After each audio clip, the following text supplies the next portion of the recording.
onge ngasero maloyo baba. To baba ne nga moero gik madhi mos. Baba chako diplomacy. To ka diplomacy no tamrega kaka no luonga ji maandamano wadhi e street. Koro wasetemo diplomacy ni. Egini winjo ka Winnie Odinga ne yuak Mombasa kacha chande.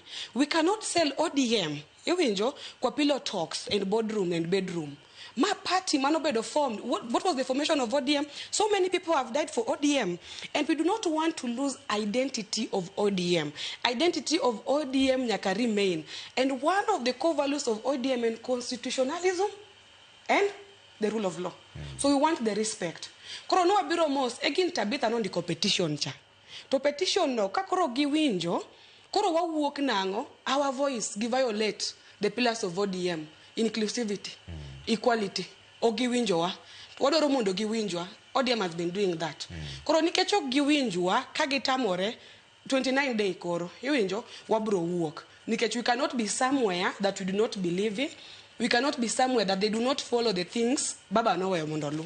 Yeah. Marende, jo jeshi la Baba gibe gin gi yuak mane kare kiwinjo gi. Oimore Trevor kendo oimore ne jowinjo waduto. Mokwongo